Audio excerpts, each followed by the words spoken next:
ഇവരുടെ ആദ്യ രാത്രി കോൽക്കളിയായിരിക്കും എന്നൊക്കെയായിരുന്നു കമന്റുകൾ. സർജറി ചെയ്ത സ്ത്രീയായി മാറിയതാണെന്ന് ഞാൻ നേരത്തെ പറഞ്ഞിട്ടുണ്ട്. അങ്ങനെയുള്ള ഞാൻ എങ്ങനെയാണ് കോൽക്കളി കളിക്കുന്നത്?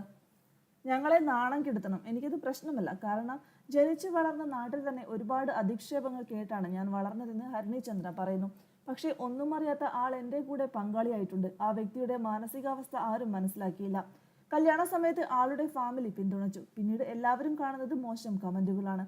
കല്യാണം കഴിച്ച് അന്ന് രാത്രി ഞാൻ വീട്ടിൽ വലത് കാല് വെച്ച് കയറി. അവിടെ നിൽക്കുന്ന സമയത്ത് അദ്ദേഹത്തിന്റെ കൂട്ടുകാർ പറയുന്നത് മോശം കമന്റുകൾ ഒരുപാട് വരുന്നുണ്ടെന്നാണ്. ഇയാൾക്ക് ഭയങ്കര ടെൻഷനായി. ഞങ്ങൾ ആത്മഹത്യയുടെ ലെവലിലെത്തി. എനിക്ക് പ്രശ്നമില്ല, പക്ഷേ ആൾക്ക് കമന്റുകൾ വന്നപ്പോൾ ഉൾക്കൊള്ളാനായില്ല. കല്യാണം കഴിഞ്ഞപ്പോൾ എനിക്കൊരാൾ നല്ല ജീവിതം തന്നു എന്ന് പറഞ്ഞ് കമന്റിട്ടവർ 100-ൽ പകുതി പേർ മാത്രമാണ്. ആദ്യ രാത്രി തന്നെ ഞാൻ കുത്തിയിരുന്ന് കമന്റുകൾ വായിച്ചു. ഇത്രയും സ്ട്രോങ് ആയി നിൽക്കുന്ന എന്നെ പോലും ആ കമന്റുകൾ ഒന്ന് തളർത്തി. പോസിറ്റീവായ കാര്യങ്ങളിലേക്ക് ശ്രദ്ധ നൽകാൻ താനൊന്ന് തീരുമാനിച്ചെന്നും ഹരിണി